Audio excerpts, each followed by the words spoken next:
average student checks their phone 11 times during a class according to psych.org. With experience being a student and probably checking my phone way more than I'd care to admit, the only question I have is, why do students, teachers, and administration allow this to happen? There are many reasons why phones should not be allowed in schools. They are enormous distractions, they are a gateway to cheating, and they can even result in cyberbullying. Some might express that phones can have a positive impact on students while at school. For example, by allowing students to carry their cell phones with them in class, it gives their parents and others instant communication. While that may be a good thing, it can turn bad very quickly.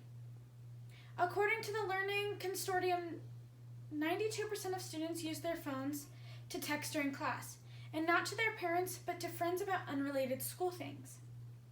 To say that phones distract students from learning, I would say, is an understatement. Children are being deprived of an education while their phones are nearby. Not only do students respond to text messages during a class period, but they also check social media. According to ACCAP,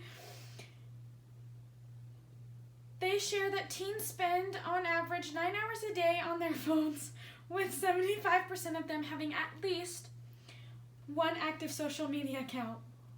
A 17-year-old boy even shared his feelings on cell phones and on cell phone use in school with Pew Research. He states, teens would rather go scrolling on their phones instead of doing their homework, and it's so easy to do. It's just a huge distraction. By allowing children to have phones in school, we have allowed ourselves to be a part of the problem. The ban of cell phones nationwide and even worldwide would allow students to have their complete attention on the object at hand, learning. With students using their phones in class, we can also see a potential for cyberbullying. For those of you unfamiliar with cyberbullying, it's the use of an electronic to communicate bullying actions, typically by sending threatening messages or spreading false rumors through social media. By allowing students to have their phones in class and at their disposal has ended in students harming themselves. In fact, this is not a new phenomenon. The case of Megan Murier happened in 2006.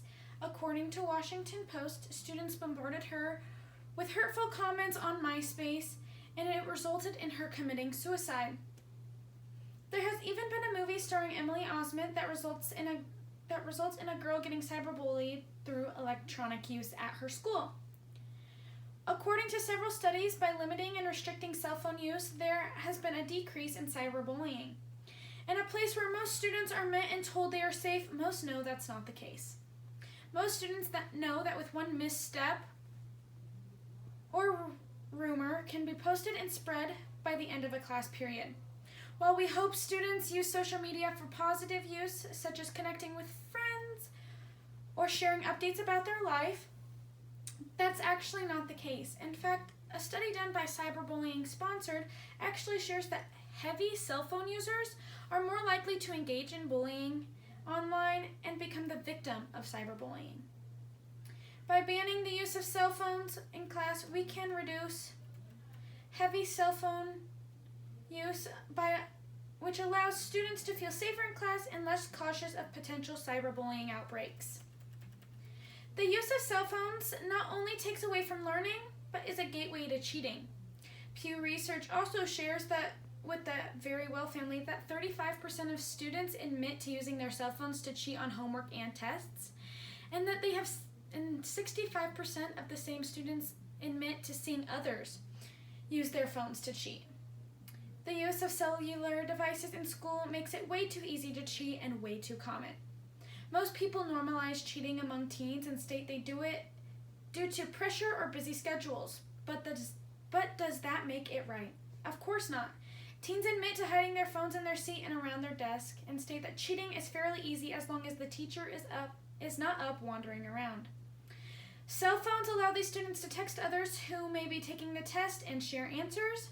They allow them to store notes, and phones allow them to copy and paste answers. Also, right at their fingertips are apps through their phones. Apps like Photomath and HW Pick that allow you to take pictures and within seconds get answers without any actual learning happening. By allowing our students to have access to their phones while doing assignments, we have taken away their ability to learn for themselves. While most of us may have attachment issues with their phones, at the end of a school day, it's hurting us more than helping. We have allowed our cell phones to distract us from teachers and our learning, create a potential for cyber harassment, and deprive us of our abilities to learn on our own.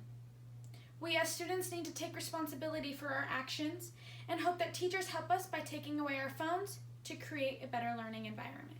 Thank you.